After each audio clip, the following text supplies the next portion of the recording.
Oke, Alhamdulillah, puji syukur, kayaknya di sana deh saya ini. Oke.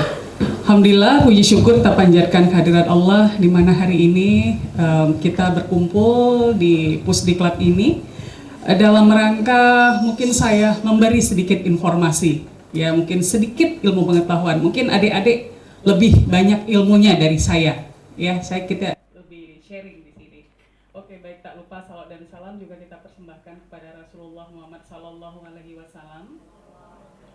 Karena berkat dululah kita bisa merasakan nikmatnya indah Islam dan ilmu pengetahuan ini. Baik, ini dulu mahasiswa saya, sekarang udah jadi orang hebat di rumah sakit ya, Masya Allah. Waktu berlalu begitu cepat ya, tidak terasa. Sudah selama ini ternyata, dan itu pasti saya sudah lebih tua. Masya Allah. Oke, baik. Ada yang pernah jadi mahasiswa saya di sini? Enggak ya, ini masih baru-baru ya, karena kalau saya dulu memulai karir, nama saya Dahlia ya, saya dosen di Prodi Psikologi Fakultas Kedokteran Universitas Syahkuala. Saya sudah mengajar di sana sekitar hampir 24 tahun. Ya, saya di Prodi Psikologi itu sejak tahun 2010. Sebelumnya saya dosen di Fakultas Kedokteran. Ya, dosen di Fakultas Kedokteran, waktu itu masih kurikulum lama ya, saya mengajar ilmu perilaku.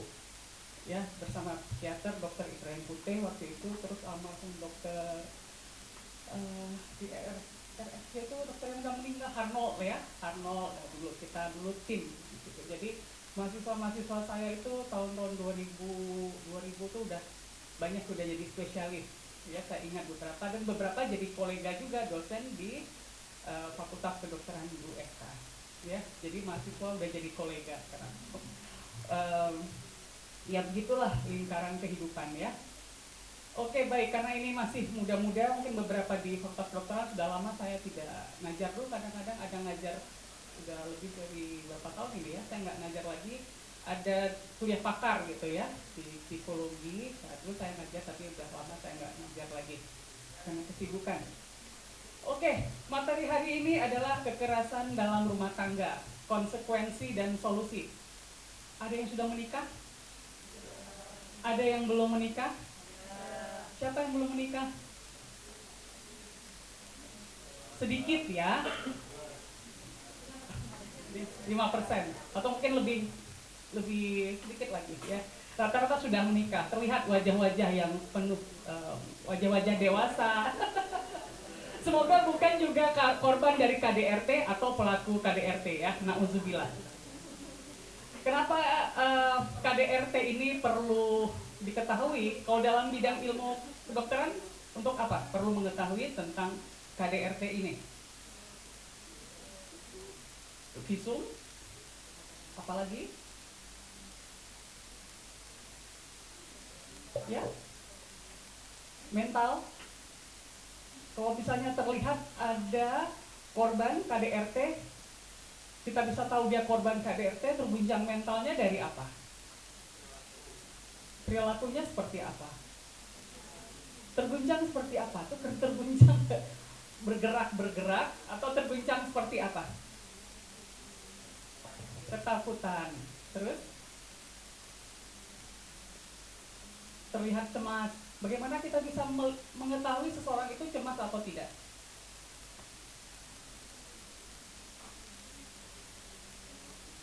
Bagaimana kita menentukan, oh dia cemas?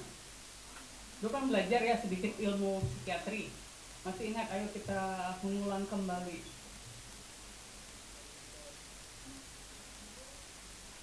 Histeris? Bisa dilihat ya, bisa diobservasi ya.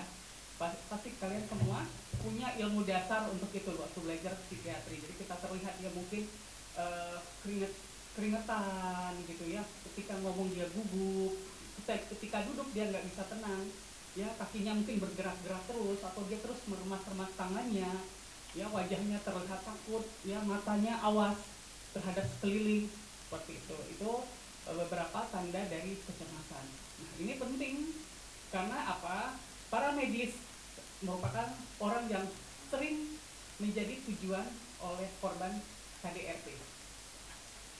ya kan? Kalau kayak ikut instan itu tidak ketemu dokter bisa bahaya ya. Kita nggak tahu, mungkin udah dipukul terus ada memar segala macam, ada luka dalam atau apa, kan tetap harus ketemu paramedis untuk bisa melihat dampak dari perbuatan dari kekerasan dalam rumah tangga yang dilakukan oleh suami. Sekarang pertanyaan berikutnya, apakah ketika orang sedang pendekatan misalnya sebelum menikah terjadi kekerasan, pemukulan, apakah itu kita sebut dengan kekerasan dalam rumah tangga? Tidak, ya. Kadang-kadang orang udah kebablasan. Ya dulu ada artis, lupa saya beberapa tahun yang lalu, itu juga dipukul oleh pacarnya sampai kutub dan pacarnya itu masuk penjara. Lalu dikatakan kekerasan dalam rumah tangga yang mana gitu ya? Ini yang lagi viral dok, Loli, anak ikutan berjalan. Ya itu juga ya. Rumah tangga apa? Korban KDRT emang udah berumah tangga, ya. Beda halnya kalau itu di barat, ya mereka tidak mesti disebut suami istri ketika mereka tinggal bersama, ya ada kohabitasi namanya, ya mereka tinggal bersama, jadi persiapan sebelum menikah. Kalau kira-kira cocok lama, mereka mungkin menikah. Atau kadang-kadang kebablasan nggak mau nikah karena takut dengan segala macam komitmen, sehingga mereka tuh punya anak biasa. Nanti kalau udah nggak cocok lagi, ganti pasangan. Nanti sama pasangan yang lain bisa nginep lagi, bersama lagi, punya anak lagi, bosan atau nggak cocok, ya ganti lagi. Ya jadi pernikahan itu bukan sesuatu yang sakral bagi mereka, dan mereka tuh bahkan takut untuk mengikat komitmen. Kadang-kadang ada orang yang sudah kohabitasi dalam waktu bertahun-tahun sampai punya anak 3, 4 gitu ya. Nanti setelah mereka suatu saat merasa, oh ini harus diikat dalam suatu pernikahan, kemudian menikah. Gak taunya nikahnya cuma 2 tahun, kemudian cerai. Ya, kohabitasinya itu lama daripada perkawinan itu sendiri. Bahkan sekarang juga tren, orang pacaran 7 tahun, 10 tahun, nikahnya setahun, cerai. Ya, itu realita yang ada di kita gitu ya. Kita memang mungkin tidak sampai kohabitasi karena itu kan selain dilarang oleh agama, haram, dan juga tidak dibenarkan oleh norma sosial dan hukum di negara kita. Ya, jadi ketika kita berbicara kekerasan dalam rumah tangga dalam konteks budaya kita, itu memang kekerasan yang terjadi di dalam rumah tangga dilakukan oleh siapa? Kekerasan ini suami atau istri, ya. Istri juga bisa loh melakukan kekerasan dalam rumah tangga, ya. Jangan kira cuma suami aja, tapi memang rata-rata riset menunjukkan 80% pelaku kekerasan dalam rumah tangga itu adalah pihak suami. Jadi 20% itu ada dari pihak istri. Ada loh istri yang sangar seperti itu gitu ya. Selain juga berani dia pukul suaminya, dia juga berani dan biasa mungkin sering berkata-kata kasar, memaki gitu ya, sehingga bisa membuat psikologi suaminya juga itu jadi tertekan. Nah, korban KDRT itu biasanya siapa? Istri atau suami, kemudian anak, kemudian anggota keluarga. Bisa jadi ketika ada orang tua di rumah, orang tua juga bisa menjadi korban dari KDRT. Jadi siapapun yang tinggal di dalam keluarga yang menjadi korban itu adalah korban dari KDRT sendiri. Ya, jadi kalau kita berbicara KDRT sekarang mungkin sudah luas pandangan kita ya, bukan hanya pelakunya adalah suami ke istri, bisa jadi istri ke suami atau suami istri ke orang tua mereka, atau salah satu suami atau istri ke orang tua mereka atau ke anak mereka. Yang jadi luas sekarang. Next, saya sendiri supaya nggak melihat belakang, mungkin operator. Oke, saya bisa di sini ya. Oke deh. Nah, kekerasan rumah tangga dalam rumah tangga merupakan beban masyarakat masa kini. Bukan hanya beban bagi keluarga itu sendiri, masyarakat ikut ya merasakan dampak dari KDRT itu tadi. Kira-kira masyarakat mana yang paling berdampak? Orang-orang sekitar, ya orang-orang sekitar kita, tetangga gitu ya. Nanti berteriak, menjerit segala macam, itu kan heboh satu kampung. Ya, kayak saya punya teman kejadian gitu juga KDRT yang dilakukan oleh suaminya. dia sampai dikejar-kejar pakai parang istrinya gitu ya, saking marahnya.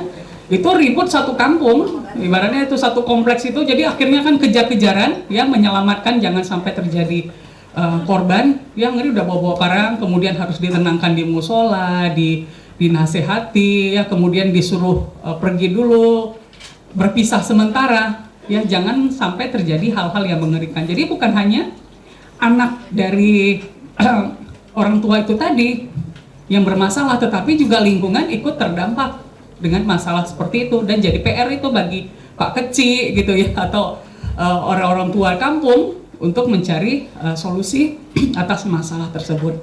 Ya, kemudian juga beban bagi keluarga dari kedua pasangan itu tadi, dari keluarga pihak laki-laki atau pihak perempuan.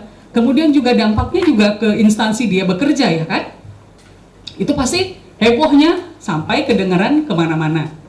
Ya, dan yang paling mengerikan kalau sudah sampai ke polisi kasusnya. Ya kan, kalau sudah sampai ke polisi itu nggak bisa hanya sekedar minta maaf, ya, ada pemeriksaan, ada laporan segala macam, sampai nanti ke keluarga itu menarik kembali laporan itu misalnya ingin berdamai. Ya, jadi bukan hanya suami istri yang berdampak, tetapi juga ini jadi beban masyarakat di sekitar. Nah, di Indonesia sepanjang tahun 2024 terdapat 34.682 kasus kekerasan dalam rumah tangga di mana perempuan menjadi korban tindak kekerasan. Ini perempuan aja ya, saya nggak dapat data tentang laki-lakinya. Ini yang dilaporkan oleh Ketua Komnas HAM, Komnas Perempuan di Indonesia. Jadi banyak sekali ya, 34.682 kasus. Dan kekerasan yang dominan ini terjadi di ranah personal. Ya, ranah personal yaitu terhadap itu kekerasan yang dilakukan suami ke istri di hal-hal personal. Kekerasannya apa yang paling tinggi itu adalah kekerasan seksual, yaitu 15.621 kasus, kemudian diikuti dengan kekerasan psikis 12.878 kasus, kekerasan fisik 11.099 kasus, dan jenis kekerasan lainnya 6.897 kasus. Nah, data-data ini ibaratnya fenomena gunung es yang hanya tampak di permukaan. Ya, gunung es kan kalau dilihat permukaannya kan hanya sedikit ya, tetapi di dasarnya itu lebih besar dan lebih banyak. Ya, ini yang hanya terlaporkan. Ya, biasa dilaporkan ke polisi ya, atau ke badan-badan pemberdayaan perempuan dan anak. Ya, tapi yang tidak dilaporkan ini biasanya lebih banyak daripada yang dilaporkan. Jadi cukup memprihatinkan. Ya, mungkin sekarang seperti tadi dikatakan, fenomenanya itu banyak terjadi di sekitar kita, dan yang paling sering kita lihat dan hanya kadang-kadang kita merasa oh ini artis seperti ini ya, dia artis karena mereka public figure gitu ya, atau selebriti. Tapi pada dasarnya di masyarakat kita itu banyak terjadi. Ya, saya sendiri seperti tadi saya katakan, ada teman saya yang ternyata juga mengalami seperti itu gitu. Ya, di sekitar teman-teman di kompleks seperti itu. Nah, jadi ini semakin hari semakin bertambah, apalagi dengan beragam macam hiruk pikuk yang terjadi sekarang ini ya, berbagai macam permasalahan hidup itu imbasnya nanti adalah ke dalam kekerasan di rumah tangga. Ya, nanti kita bahas lebih lanjut. Nah, sekarang kita melihat definisi KDRT itu apa sih? KDRT itu adalah kekerasan dalam rumah tangga yang merupakan pola perilaku kasar dalam hubungan apapun yang digunakan oleh salah satu pasangan untuk mendapatkan atau mempertahankan kekuasaan dan kendali atas pasangan intim lainnya. Ya, ketika pasangan itu berperilaku kasar, ya bukan hanya kasar secara fisik, dia kesal, dia pukul ya, tetapi seperti tadi ternyata di dalam rumah tangga ya, kekerasan seksual itu ternyata tinggi. Muncul pertanyaan, kok ada kekerasan seksual? Bukannya suami istri itu memang ada ibadah, melakukan kegiatan seksual itu tadi. Ternyata ya kekerasan seksual ini sifatnya itu paksaan gitu ya. Misalnya istri dalam kondisi-kondisi dia lemah, atau misalnya dia tertekan gitu ya, dan dia tidak tidak mood untuk melakukan hubungan seks, kemudian dipaksa ya dengan kekerasan-kekerasan dan perilaku-perilaku seksual yang menyiksa istrinya, itu ternyata dianggap sebagai kekerasan seksual walaupun itu dilakukan oleh suaminya sendiri. Seperti itu. Kemudian ada juga beberapa kasus ketika istri lagi menstruasi, kemudian dipaksa oleh suaminya untuk melakukan hubungan seksual. Itu adalah hal yang salah. Dalam agama Islam aja itu tidak boleh, ya kan? Itu kan terlarang, gitu. Bisa berdampak dalam kesehatan, itu berdampak juga kepada masalah kesehatan pada perempuan. Dan itu juga dilakukan oleh laki-laki, pemaksaan hubungan seksual ketika istri sedang menstruasi. Nah, ini juga salah satu bentuk dalam kekerasan seksual. Juga ada kasus-kasus ya, kadang ini nyata, seorang istri ya merasa dia powerful, jadi dia memerintah suaminya melaksanakan banyak hal, dia perintah, dia suruh-suruh suaminya ya, termasuk akhirnya suaminya itu akhirnya menjadi nggak mood gitu melayani istrinya gitu ya, jadi agak tertekan dia. Pernah ini suaminya itu diancam, diambil setrikaan panas, diancam, ayo kalau kamu tidak melakukan hubungan seksual sama aku sekarang, kamu aku setrika.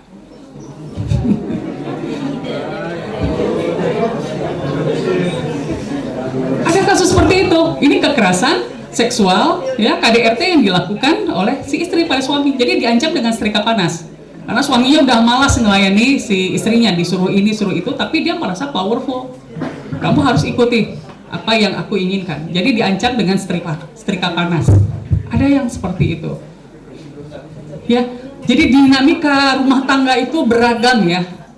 Ya, dengan segala macam problematiknya, ya, dengan segala macam kasus ya. Jadi kadang-kadang hal-hal yang seperti tadi semuanya terperanjat kan. Saya juga kaget, kok bisa sampai segitunya. Biasanya kan laki-laki yang maksa ya. Ini perempuan maksa karena laki-lakinya enggan, suaminya enggan, terus pakai setrika panas diancam. Jadi setrika panas itu jadi senjata dia untuk ini, dan suaminya manut, takut gitu ya. Nah, ada secara psikologis. Jadi nggak semua istri itu yang takut dengan suami, ada juga suami-suami yang takut istri dalam hal kekerasan tadi ya. Di sini ada nggak suami-suami yang takut istri?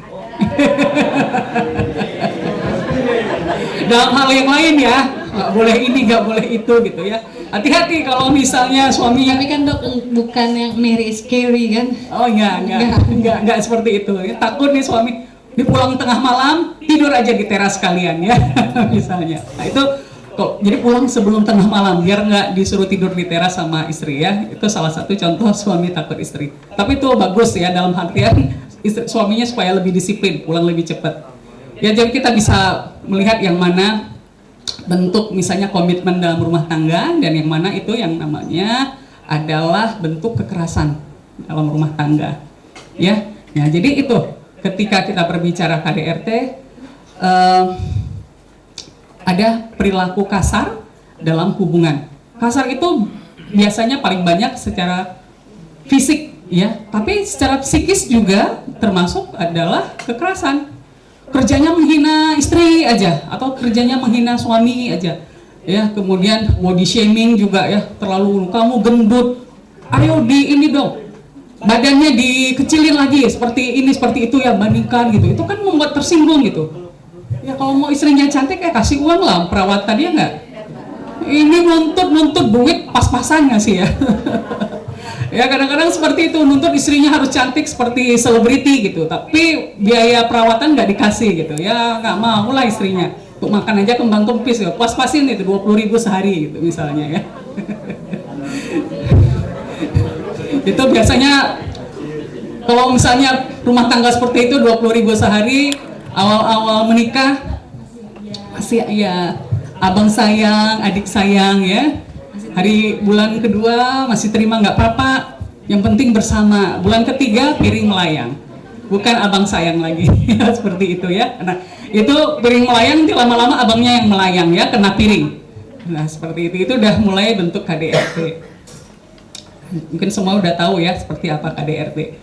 Nah kasus kekerasan rumah tangga, kasus kekerasan dalam rumah tangga ini dapat ditemukan di komunitas manapun. Apakah hanya di budaya timur? Tidak. Di barat juga banyak. Di mana-mana itu, di seluruh dunia itu ada kasus kekerasan dalam rumah tangga. Ya, jadi tidak hanya dilakukan oleh budaya-budaya tertentu, misalnya di Asia atau di Afrika, tetapi juga di Eropa ya. Semua belahan bumi ini banyak kasus-kasus kekerasan dalam rumah tangga. Tetapi kalau di negara-negara barat, biasanya mereka lebih terbuka. Ya, lebih terbuka, lebih mau mencari bantuan, baik itu ke pihak kepolisian atau praktisi kesehatan mental dibandingkan dengan budaya-budaya kita di timur. Ya, di timur kita kan kesannya kalau sudah ada kekerasan dalam rumah tangga, masalah rumah tangga itu jangan dibuka ke siapapun, jadi aib. Apalagi kita ditanamkan itu pengajaran dari misalnya keluarga, apapun masalah dalam rumah tangga jangan diceritakan ke orang lain. Apalagi perempuan ya, harus sabar, harus banyak berdoa, ya terima aja. Kadang-kadang kan seperti itu. Ya, budaya patriarkinya juga tinggi. Laki-laki harus dominan, harus banyak ngatur. Ya, perempuan ngikut-ngikut aja. Nah, budaya-budaya seperti ini yang membuat orang takut untuk speak up ketika mengalami kekerasan dalam rumah tangga. Ya, jadi kalau kita yang ngomong, yang perempuan itu terutama ya akan mendapat stigma atau label negatif dari masyarakat.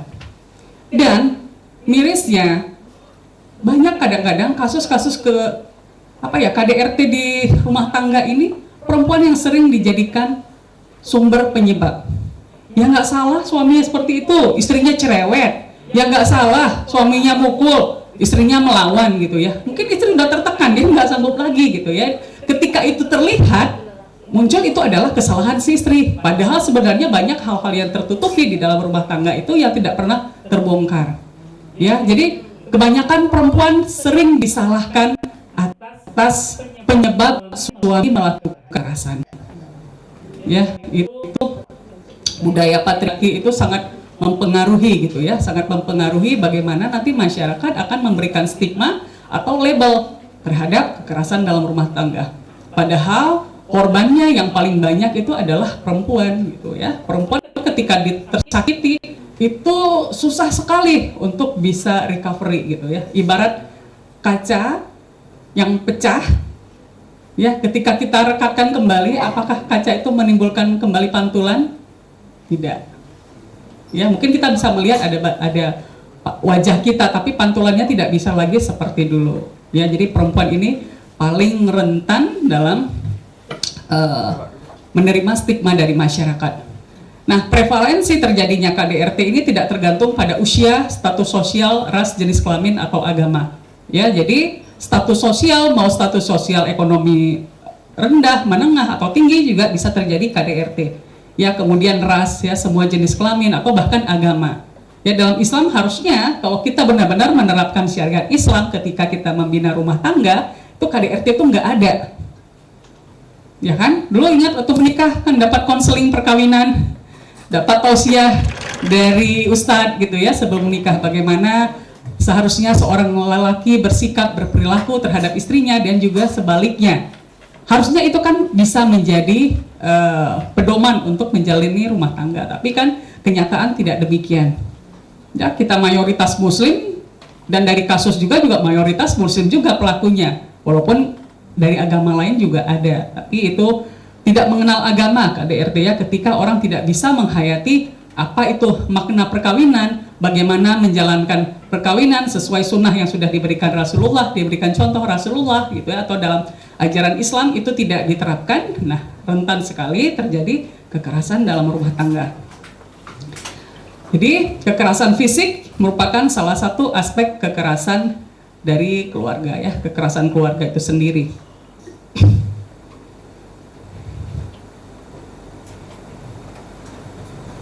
Oke, nggak connect, mari deh.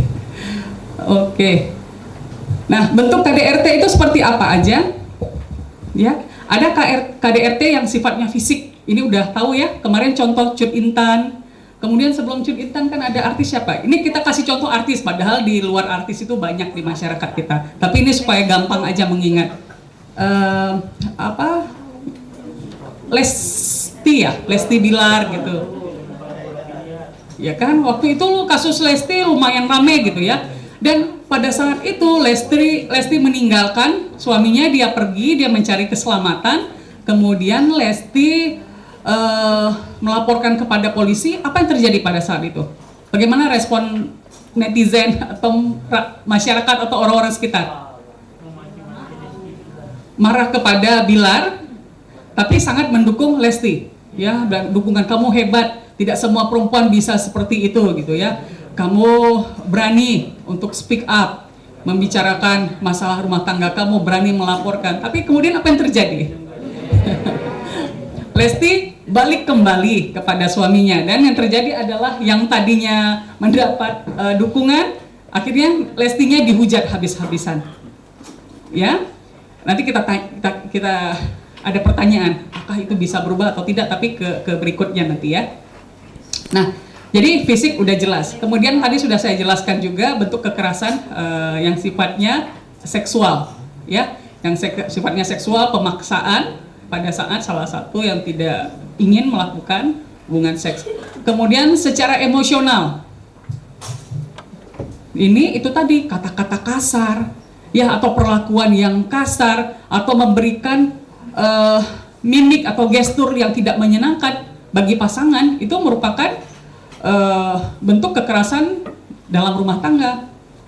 Kira-kira contohnya seperti apa nih? Kasih gestur yang tidak menyenangkan bagi pasangan. Ada nggak? Bisa kasih contoh? Mungkin tadi yang di pertanyaan sebelumnya, Bu. Jadi ada tadi tanya kalau suami disuruh sholat gimana? Alah. Masa disuruh sholat jadi KDRT sih? Ya, itu istri berusaha menjadi istri yang baik ya, mengingatkan pasangannya. Itu bukan bukan KDRT ya. Walah, itu cuma setan aja yang ngomong tuh males sholat ya, tapi bukan KDRT. Misalnya yang bersifat emosional, dasar gendut, saya bilang tadi kan ada lagunya ya, dasar gendut apa gitu ya, pokoknya dasar-dasarnya itu tadi. Atau misalnya si istri pada suami, pemalas, pengangguran, gak punya duit, makan tidur aja kerjamu ya, merepek, serem ya. Makan tidur, itu apa? Aku ini kerja capek-capek, kamu makan tidur aja. Mending kamu pergi aja dari rumah. Pokoknya seperti itu yang menyakitkan hati pasangan gitu ya. Nah, itu mempengaruhi secara emosional. Biasanya suami kalau gitu kan dia mempengaruhi harga dirinya. Ya, mempengaruhi harga diri. Kenyataannya seperti itu. Laki-laki ya, harga diri itu sesuatu sangat penting bagi dia. Perempuan penting harga diri, tapi laki-laki harga diri itu di atas segalanya. Harga diri bisa membutakan mata seorang laki-laki. Benar nggak? Benar. Apa aja yang bisa mempengaruhi harga diri laki-laki? Salah satunya adalah jika disinggung masalah pekerjaannya. Dia tidak punya pekerjaan, tapi disebut pengangguran, marah. Pengangguran, nggak berguna, nggak bisa kasih makan istri. Oh, itu sangat menyinggung harga dirinya. Itu kalau dia diam-diam aja, itu ibarat itu sesuatu yang udah direpres ya di bawah alam sadar, itu suatu saat bisa muncul di permukaan, bentuknya luar biasa, bisa bentuk kekerasan. Ya, saya sepertinya ketika teman saya ini cerita ke saya, dia di KDRT, sering nih istrinya dia bekerja, suaminya sudah tidak ada pekerjaan lagi, ya sudah di PHK. Dari kesannya kan dia ngomel, seakan-akan dia yang paling banyak dalam rumah tangga, walaupun kenyataan seperti itu, istri suaminya tidur males gitu ya, dia mau bekerja tapi kalau di posisi manajerial, nggak mau pekerja biasa karena pernah di posisi itu. Jadi istrinya kesal setiap hari, mungkin ngomel-ngomel seperti itu, hal-hal kecil sehingga disuruh ini disuruh itu gitu ya. Dia diam sampai akhirnya ke puncak. Ketika itu sudah memuncak, nggak bisa lagi direpres di alam bawah sadarnya, itu muncul ke permukaan, ke alam sadar. Akhirnya bentuk yang dilampiaskan adalah kekerasan. Ya pukul istrinya, ya karena selama ini dia tahan. Ibaratnya air, ketika kita masukkan sedikit-sedikit air kan tetap bisa nampung. Tapi ketika gelas itu penuh dengan air yang kita tuangkan, gelas itu kan meluber ya, airnya kemana-mana. Nah, demikian juga dengan emosi. Baik itu emosi marah, benci, senang atau apapun ya, emosi itu ada nama gitu, nggak hanya marah. Nah, dengan emosi kemarahan ini yang tadi direpres, ditekan, suatu saat itu meledak, bisa bentuknya adalah kekerasan. Ya, jadi hati-hati dengan sesuatu yang dipendam. Jadi bagi ini adik-adik ini kalau punya sesuatu masalah yang dipendam, hati-hati. Suatu saat ada momen-momen tertentu itu yang menjadi pemicu dan itu menjadi malapetaka yang luar biasa besar. Masih ingat kasus Polwan yang membakar suaminya, ya karena suaminya judi online. Apakah katanya di situ mengancam, ya udah lama diperingatkan tapi tidak mau, akhirnya diancam pakai apa ya, korek ya, pakai apa, minyak spiritus ya, solar ya, sama solar. Nah mungkin dia hanya mengancam aja, kemudian nggak sengaja ketika itu dimantik ya, jadilah kebakaran. Apakah hanya gara-gara saat itu aja terjadi peristiwa? Enggak, semuanya sudah terjadi karena di-repress. Mungkin selama ini sudah lama diperingatkan, Bang, jangan judi, diancam segala macam ya, tapi nggak pernah digubris. Ketika orang berjudi itu kan dia sudah addiction ya, addiction itu nggak bisa kita hentikan seperti kita melakukan hal baru kita hentikan, bisa enggak. Addiction itu sudah mempengaruhi di otak ya, udah menjadi habit dan tidak begitu saja bisa dihentikan. Nah ini mungkin sudah diperingatkan berkali-kali si istri tertekan, dan puncaknya adalah pada saat itu ya, hingga tanpa sengaja terjadi pembakaran. Itu hanya momen aja pencetus, tapi semuanya itu secara psikologis sudah tersimpan di alam bawah sadar, di-repress, ditekan di alam ketidaksadaran. Ketika itu sudah tidak muat lagi alam kesadaran menampung, ada peristiwa pencetus, terjadilah suatu kejadian. Demikian halnya dengan kekerasan dalam rumah tangga. Ya, jadi ada banyak faktor pencetus yang sudah lama di-repress atau disimpan di dalam memori, itu suatu saat akan muncul ketika ada suatu peristiwa yang terjadi. Ya, kalau dalam istilah psikologinya ada precipitating event, ya, peristiwa pencetus terjadinya sesuatu hal. Nah, faktor ekonomi ini paling banyak penyebab KDRT, dan yang paling banyak kasus-kasus KDRT itu adalah dari keluarga yang ekonomi rendah. Itu yang paling banyak. Ya kan? Itu tadi seperti saya katakan contoh tadi ya, istrinya ngomel terus, nggak ada uang ya, suami akhirnya pelampiasannya ke istri, ke anak. Banyak ya kasus-kasus juga yang pembakaran suami. Kalau kita lihat sekarang di TV setiap hari ada aja berita kriminal. Ya, kalau misalnya di TV One sering lihat itu kan ada suami bakar istri bakar ya karena masalah-masalah ekonomi. Ya, atau bunuh, ya banyak masalah-masalah ekonomi. Tapi bukan berarti orang yang ekonomi tinggi tidak juga melakukan KDRT, melakukan juga. Ya, mungkin karena ekonomi tinggi akhirnya buang-buang uang ke judi online. Ya, judi online kan biasa pelakunya juga menengah ke atas ya kan. Nah itu akhirnya terjerat dalam judi online, akhirnya jadi pinjol ya kemana-mana. Nanti dampaknya adalah ke anak dan istri. Nah bentuk KDRT secara psikologis adalah ini banyak, misalnya pengabaian, ya suami mengabaikan istri atau istri mengabaikan suami. Ya kemudian hal-hal yang menyakitkan dipendam lama-lama itu bisa menjadi kemarahan besar yang berdampak kepada KDRT. Kemudian bentuk yang lain adalah ancaman. Nah kalau suami atau istri suka ngancam-ngancam itu bisa dilaporkan ya. Itu bentuk KDRT. Awas kamu ya. Kalau kamu lakukan sekali lagi, aku gantung kamu. Atau aku seret kamu ke jalan atau apa gitu ya, itu ancaman.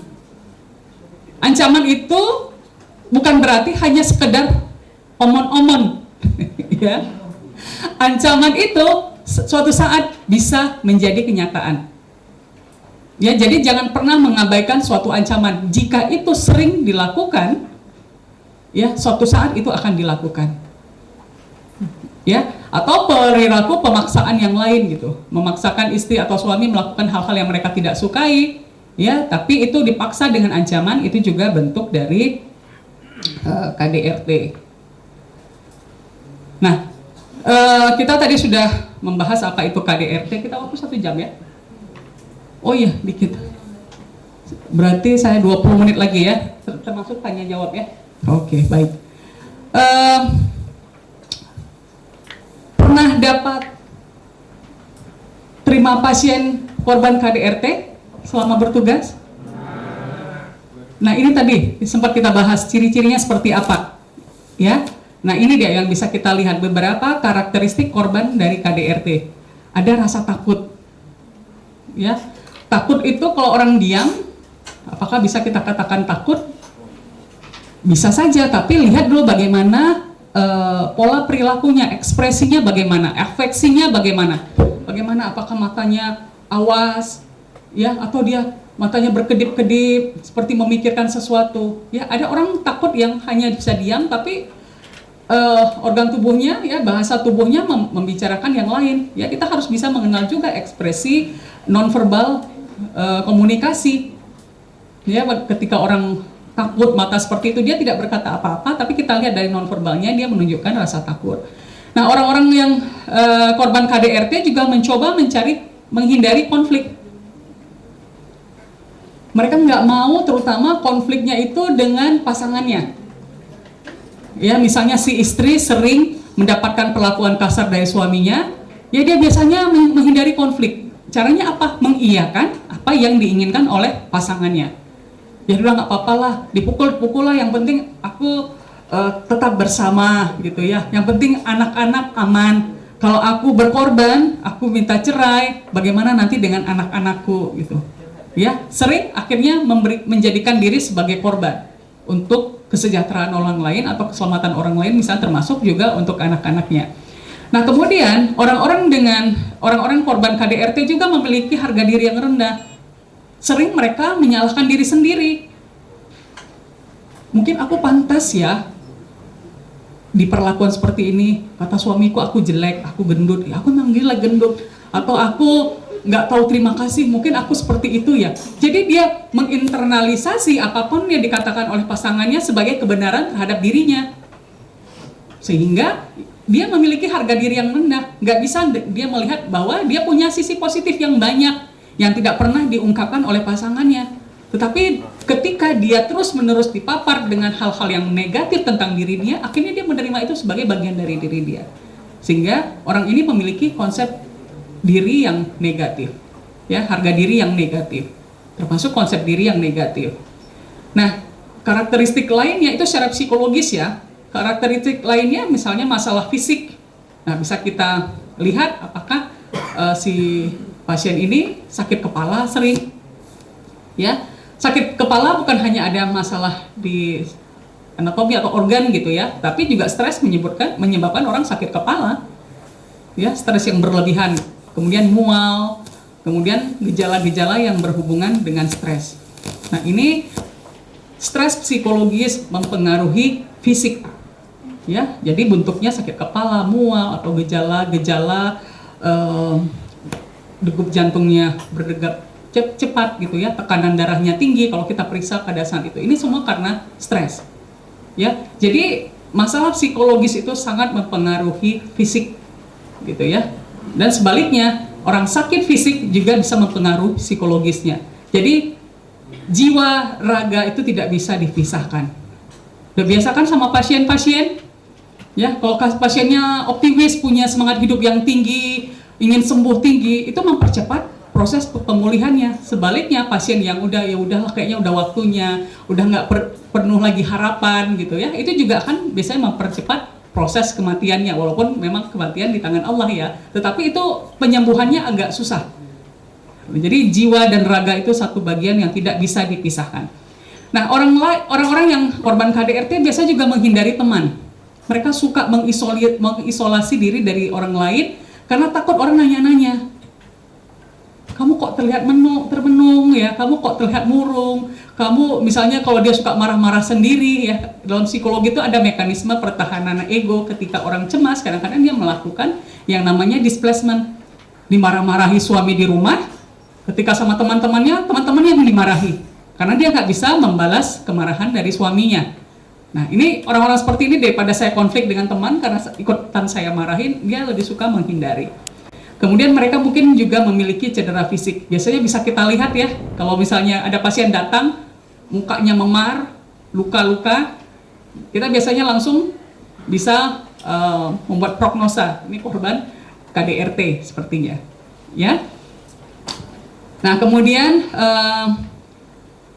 korban KDRT mungkin merasa disalahkan atas karakteristik pelecehan yang dialami pelaku dan korban. Nah, ini juga suka menyalahkan diri sendiri atas apapun yang telah dilakukan oleh suaminya dan merasa bahwa dia berhak untuk dilecehkan seperti itu. Nah, ini karakteristik korban KDRT. Nah, bagaimana karakteristik pelaku kekerasan? Nah, mudah-mudahan istri suami kita jauh dari karakteristik ini ya. Tapi nanti ketika adik-adik ini punya pasien yang datang dengan korban seperti itu, kadang-kadang ya suaminya mengantarin gitu ya. Mungkin bisa diobservasi. Ada nggak dia kira-kira menunjukkan beberapa hal seperti ini? Kalau harga diri sepertinya sulit ya. Sulit kita lihat secara seperti itu, tapi bisa kita ketika kita berinteraksi ya, kita ngomong lebih lama ya, kita interview, mungkin bisa terlihat ya. Pelaku kekerasan biasanya memiliki harga diri rendah. Ya, harga diri rendah itu apa? Ya, menganggap dirinya itu sebenarnya dalam hati nuraninya itu dia tahu dia tuh tidak mampu misalnya. Ya, tidak mampu bekerja dengan baik segalanya ya, tapi dia nggak mau menunjukkan itu, apalagi laki-laki. Ya, egonya itu sangat tinggi, harga dirinya itu sangat tinggi gitu. Walaupun dia pengangguran, tetap ingin dipuja, tetap ingin dihargai. Ya, ketika tidak dihargai, ini bisa marah. Nah, orang-orang seperti ini bukan orang harga dirinya tinggi loh. Ya, ketika tidak menyadari kompetensi diri, orang itu memiliki harga diri yang rendah. Jadi ketika orang itu sombong, lihat aja sama orang yang sombong. Merasa paling hebat, ya, merasa paling segalanya, dia punya segalanya. Itu harga dirinya tinggi atau rendah? Rendah. Ini rahasia dari saya. Ya, harga diri rendah karena apa? Dia tidak ingin sesuatu yang dia repress itu, ya, sesuatu yang tidak aman dia itu nampak orang lain, sehingga dikompensasikan dengan kesombongan itu tadi. Ya, kemudian ada beberapa yang lain, silahkan dibaca nanti, boleh saya bagi nanti slide-nya ya. Pendapatan rendah, pencapaian akademiknya rendah, usia muda cenderung juga melakukan kekerasan, agresif ketika muda, penggunaan narkoba dan alkohol ini paling banyak berdampak kepada perilaku agresif ya. Ada juga borderline personality trait. Ini udah gangguan kepribadian dalam psikologi, di mana orang ini tidak tahu ambang batas yang mana yang benar dan mana yang salah. Ya, jadi dia di antaranya. Jadi dia nggak bisa melihat norma yang baik yang benar, itu nggak bisa, di tengah-tengahnya. Ini gangguan kepribadian dan memang harus diatasi yang ditreatment atau diterapi oleh psikolog. Tapi memang sulit untuk bisa baik kembali ya, karena sudah membawa trait itu tadi. Kemudian melakukan agresi psikologis, pernah mengalami kekerasan fisik ketika di usia muda. Jadi parenting, pengalaman pengasuhan itu berpengaruh terhadap anak-anak berperilaku agresif. Jadi anak yang sudah biasa terpapar oleh perilaku-perilaku agresif, ya, dia akan belajar menyimpan semua memori itu di alam bawah sadarnya, di dalam long term memorinya, dan itu ketika dia berumah tangga itu akan terulang kembali. Rata-rata pelaku kekerasan dalam rumah tangga, orang-orang yang agresif ini punya pengalaman yang tidak menyenangkan ketika masa kecil. Mereka juga diperlakukan kasar oleh orang tuanya, atau mereka sering melihat ayahnya melakukan kekerasan terhadap ibunya. Bagi anak itu proses pembelajaran. Pembelajaran itu tidak bisa hilang. Setiap hari dia lihat itu disimpan di alam bawah sadar, ya, dan itu menjadi faktor yang menentukan kepribadiannya. Jadi hati-hati sekali ya. Kalau yang belum menikah harus diteliti juga ya, bagaimana pola asuh keluarganya. Karena kita takut itu bisa berdampak ketika dia membangun rumah tangga, pola itu akan dia bangun kembali. Ya, jadi terbiasa melihat ayahnya melakukan kekerasan, dan itu adalah pembenaran bagi dia untuk melakukan kekerasan kepada istrinya dan anak-anaknya. Karena dia pernah mengalami itu. Dan ini juga paling banyak kasus ditemukan seperti itu. Ya. Kemudian ada hasrat ingin mengontrol dan pengalaman masa kecil yang buruk sebagai seorang anak. Nah, apa yang membuat hubungan rentan kepada KDRT? Ada konflik, biasanya pertengkaran antar pasangan, tidak stabil perkawinan, atau salah satu pasangan ini dominan ya dalam perkawinan, hubungan interaksi keluarga yang tidak sehat, komunikasi yang buruk, itu juga mempengaruhi KDRT. Jadi komunikasi ini penting ya dalam rumah tangga. Nggak cuma terima dia udah sabar, nggak seperti itu. Komunikasi yang baik akan bisa membuat pasangan itu saling memahami apa yang diinginkan atau tidak diinginkan dalam rumah tangga. Kemudian komunitas juga bisa mempengaruhi, dan faktor kemiskinan juga bisa rentan terhadap KDRT. Konsekuensinya apa? Semuanya pasti udah tahu, gangguan psikologis yang paling berat. Selain stres, ya kecemasan, bisa serangan panik, ya, atau depresi. Depresi kalau yang berkepanjangan, yang berat, ujungnya bisa bunuh diri. Ya, hati-hati. Ketika ada nanti pasien mengatakan, aduh saya nggak tahan lagi, saya diperlakukan seperti ini, rasanya saya ingin mati, saya nggak tahan. Ketika pasien mengatakan, saya ingin mati, itu warning. Orang depresi ketika pernah mengatakan, saya ingin mati, suatu saat dia akan melakukan itu. Jadi orang-orang yang melakukan bunuh diri, sebelumnya ada warning yang diberikan kepada orang-orang sekitarnya. Saya ingin mati aja, nggak tahan lagi saya. Itu ketika kita punya pasien seperti itu, ingatkan keluarganya, tolong dijaga, jangan lepas dari pengawasan. Karena ketika ada kesempatan, pasien depresi ini memang akan melakukan bunuh diri. Ya, jadi itu sudah isyarat. Rata-rata mereka memberikan isyarat sebelum benar-benar melakukan bunuh diri. Gangguan kesehatan pasti. Ya, banyak kan korban yang luka-luka ketika divisum, sebagainya, itu nggak usah diragukan lagi ya. Tapi psikis dan kesehatan ini dua hal yang berhubungan satu sama lain yang menjadi perhatian para tenaga medis. Solusinya apa? Penegakan hukum, yaitu nggak bisa ditawar-menawar lagi ya. Cuma kadang-kadang sudah sampai di meja hukum, di polisi mentah lagi, ya nggak diproses. Ya kadang-kadang ya ada stigma, ada segala macam, akhirnya ditarik kembali. Ya. Jadi nggak pernah ada hukuman tegas di negara kita ini untuk pelaku kekerasan dalam rumah tangga. Karena ujung-ujungnya nanti kan diingin adalah supaya mereka bisa kembali lagi rujuk. Tapi apa yang terjadi? Itu berulang. Ada lingkaran setan dalam KDRT itu, yang jika tidak ditangani, ini akan berlangsung seumur hidup. Dan biasanya banyak terjadi pada perempuan. Apa itu dia? Memaafkan. Oh, dia udah minta maaf. Suatu saat dia tidak akan berubah dan tidak mengulang lagi. Ketika itu terjadi, minta maaf lagi. Dan laki-laki bisa pandai merayu ya, maafkan, aku nggak janji, nggak segala macam. Dan perempuan percaya seperti itu. Ya. Ini lagi, karena perempuan itu nggak bisa mendengar yang bagus-bagus, indah-indah, langsung berubah itu pikirannya gitu ya. Dan dia laki-laki itu tahu sekali gitu, perempuan itu dari pendengarannya itu bisa mempengaruhi persepsinya dan sebagainya. Itu akan berulang kembali dan tidak pernah selesai. Nah, solusi yang lain adalah konseling. Konseling ini wajib ya. Ketika diutarakan permasalahannya, ini akan, itu tadi seperti saya katakan, ibarat air yang sudah terlalu banyak dimasukkan ke dalam gelas, suatu saat penuh itu bisa menjadi masalah yang besar. Nah, jadi dengan konseling ini semua sampah-sampah gitu ya di dalam diri ini bisa dibuang. Ya, konseling kepada orang yang terpercaya, misalnya ke psikolog atau konselor gitu ya. Oke, terima kasih. Itu saja, mungkin nanti ada satu atau dua pertanyaan kita coba jawab ya. Baik, Masya Allah, luar biasa karena waktu juga ya. Mungkin dari dokter-dokter semua ada yang mau bertanya? Ada yang mau bertanya, Dok? Udah paham semua? Ada Dok?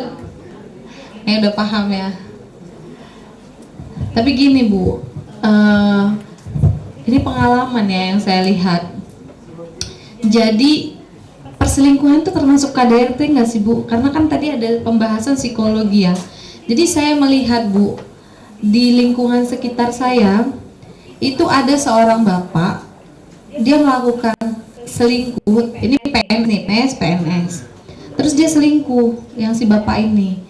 Sampai tua pun ternyata itu nggak bisa berubah gitu. Itu sebenarnya memang perselingkuhan itu bisa berubah atau nggak sih Bu? Atau memang termasuk lingkaran setan yang tadi yang Ibu bilang, ketika si istri, karena memang saya lihat ibu ini cerita ke tetangga, ini gimana nih suami saya sih selingkuh, ketahuan gini. Tapi dia nggak mau cerai, udah dibilang cerai aja, ngapain lagi pertahankan? Ya tapi anak-anak saya kasihan, nanti kalau menikah siapa bapaknya menikahkan gitu. Jadi akhirnya ini si perempuan ya hidup dengan perselingkuhan suami terus gitu. Itu gimana Bu? Nah, itu bisa masuk ke bentuk KDRT yang sifatnya psikologis gitu ya. Itu kan torture gitu ya, penyiksaan secara psikologis gitu. Dan apabila dilakukan memang dengan penuh kesengajaan, itu bentuk kekerasan. Ya misalnya si suami istrinya udah tahu, orang-orang lain tahu, tetap dia melakukan, itu bentuk kekerasan dalam rumah tangga yang sifatnya psikologis. Selain itu, si bapak ini juga punya masalah psikologis sendiri. Ya, kenapa dia melakukan perselingkuhan? Ya, pertama dia tidak bisa memegang komitmen perkawinan itu sendiri, gitu ya. Dan dilakukan bertahun-tahun, itu kan sudah sampai tua, Pak. Sampai tua, apalagi sampai kalau istri meninggal. Nggak dinikahi wanita itu. Jadi istri sampai meninggal, si suami ini tetap masih selingkuh dengan yang lain. Jadi ketika istri sudah meninggal pun, baru belum dengan orang yang sama atau orang berbeda? Beda. Oke. Itu sudah gangguan psikologis dia sendiri, ya. Di satu sisi ketika ada istrinya, dia melakukan kekerasan dalam rumah tangga yang sifatnya psikologis, menguras emosi istrinya, anak-anaknya gitu ya, menderita sampai mungkin akhirnya menderita psikologis dan meninggal. Dan satu sisi si bapak itu punya masalah psikologis sendiri, ya. Ini orang-orang yang biasanya tidak kuat untuk memegang suatu komitmen. Ada masalah gangguan kepribadian menurut saya orang-orang seperti ini. Bisa jadi dia borderline personality trait gitu ya. Dia tidak bisa membedakan yang mana yang boleh, yang mana yang tidak boleh, yang mana yang halal, yang mana yang haram, yang mana yang melanggar etika atau yang mana yang tidak. Ya, orang-orang seperti memang gangguan kepribadian. Jadi masuk ke dalam diagnosa kepribadian tersendiri, gangguan kepribadian borderline personality. Bisa berarti jadi. Kalau yang kayak gitu tuh, yang perselingkuhan itu memang udah karakter masih bisa dirubah nggak tuh Bu? Atau memang udah sampai akhir-akhir akan seperti ini orangnya? Jadi kita para wanita nih misalnya, kalau udah ketahuan suami selingkuh sekali, langsung dikasih maaf atau selesaikan gitu Bu? Tergantung ya. Jadi kalau kita berbicara ilmu psikologi ini tidak ada yang pasti. Kalau ilmu eksak 1 tambah 1 pasti 2. Kalau nggak 2 bisa jatuh itu pesawat. Kalau nggak 2 bisa rubuh itu bangunan. Harus pasti eksak. Tapi ilmu psikologi 1 tambah 1 tidak mesti 2, bisa 3, 4 atau 5. Artinya, satu masalah tidak bisa kita generalisasikan sama dengan masalah yang lain. Satu solusi tidak bisa digeneralisasikan untuk solusi masalah yang lain. Ada beberapa faktor. Ada orang yang memang misalnya sudah gangguan, dia memang sulit untuk bisa keluar dari perselingkuhan itu. Faktornya apa? Banyak. Kalau kita runut lagi, bagaimana pola asuh dalam keluarganya.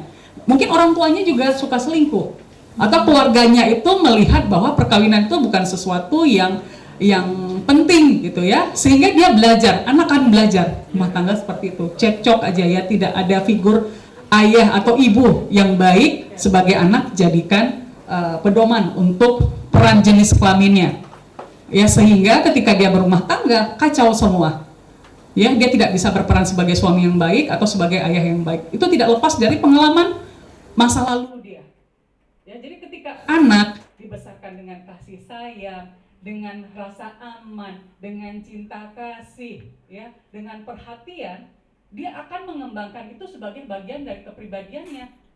Ya, tidak ada kecemasan dasar yang dimiliki oleh seorang anak. Sehingga ketika dia menikah pun, pengalaman yang baik itu akan dia kembalikan kepada keluarganya sendiri, kepada istrinya, anaknya, karena pengalaman menyenangkan itu ada di dalam pola pikir dia, dalam bentuk perilakunya, dan kemudian akan diteruskan kepada keluarganya. Tidak ada contoh negatif yang dia terima, tidak ada penolakan, tidak ada kebencian yang dia rasakan ketika dia masih kecil. Ya, semua hal indah positif dari orang tuanya, dan itu kemudian akan dia berlakukan ke keluarganya. Jadi nggak bisa, itu ya banyak faktor. Tapi kalau kita lihat dari psikologis, coba lihat dulu bagaimana pola asuh keluarganya ini tadi. Ya, kalaupun misalnya, oh pola asuhnya bagus Bu, keluarga seperti ini, nah kita lihat lagi bagaimana sosialnya. Kalau dia berinteraksi sosial dengan orang-orang yang suka selingkuh atau melakukan perbuatan-perbuatan yang keji lainnya, dan dia bisa dipengaruhi gitu ya, mencoba-coba pertama ya, kemudian akhirnya menjadi ketagihan, ketagihan selingkuh. Jadi itu ada bentuk addiction ya. Jadi adiksi itu tidak selalu melulu urusannya dengan narkoba atau alkohol gitu ya, atau dengan games, atau sekarang udah banyak macam ya addiction. Ada yang game online addiction, ada yang kecanduan judi online ya. Perselingkuhan juga bentuk addiction. Ketika orang melakukan sesuatu itu berlebihan dan terus menerus ingin dilakukan, contohnya perselingkuhan itu tadi, itu adalah bentuk addiction addiction terhadap perselingkuhan.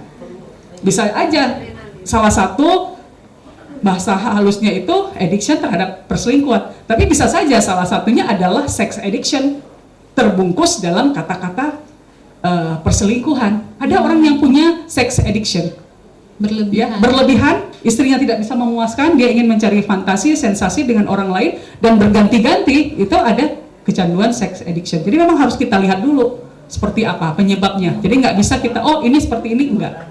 Apakah dia masuk ke dalam sex addiction, ataukah dia termasuk golongan borderline personality disorder, ya, atau ada pengalaman masa lalu dalam keluarga yang kemudian pembelajaran itu dipegang dan menjadi hal yang dia terapkan dalam kehidupannya. Jadi banyak faktor. Seperti saya katakan, ilmu psikologi 1 tambah 1 mungkin bisa 3, 4, 5. Kita lihat dulu kasus per kasusnya seperti apa. Masya Allah, luar biasa ya. Karena ini memang materi sebenarnya luar biasa Bu ya, karena ini berkaitan dengan kehidupan sehari-hari. Jadi ya itu tadi Bu, memang karena melihat banyak faktor di masyarakat inilah makanya timbul kenapa kita mau susah-susah. Kalau kita ini kan orang yang mau ngapain sih capek-capek mau ngurus kayak gini gitu loh Bu kan. Tapi karena kita memikirkan ini jangan sampai jadi beban masyarakat dan kita semua gitu. Iya, ini juga fenomena ya yang dihadapi sekarang ini. Jadi ibaratnya PR bagi psikolog untuk melihat banyak sekali fenomena perubahan perilaku masyarakat di era digitalisasi ini ya. Salah satunya misalnya kadang-kadang ada tren gitu ya, tren perselingkuhan gitu. Kalau nggak diikuti rasanya nggak seru gitu. Ada seperti itu, apalagi kalau misalnya dibangga-banggakan dan kemudian ditampilkan di media sosial. Ketika sering sesuatu hal yang negatif terus-menerus ditampilkan di media sosial dan masyarakat menganggap itu hal biasa, jadi hal-hal yang dulunya tabu, haram untuk dilakukan, itu sekarang menjadi pembiasaan. Dan sebaliknya, kadang-kadang hal-hal yang tabu dianggap kuno, ya, dan itu terus-menerus ada ibaratnya sekarang apa istilahnya, buzzer-buzzer ya, yang menyerukan kuno segala macam, dan itu banyak orang akhirnya mengikuti itu. Akhirnya kebenaran pun dianggap sesuatu yang salah. Hati-hati sekarang dengan framing seperti itu. Ya, apalagi penggunaan media sosial ini sering dikaitkan dengan itu. Akhirnya perselingkuhan menjadi lifestyle gitu ya. Atau sekarang yang paling sering flexing jadi lifestyle, gaya hidup ya. Kalau nggak pamer-pamer kekayaan, nggak pamer-pamer di media sosial itu nggak keren gitu.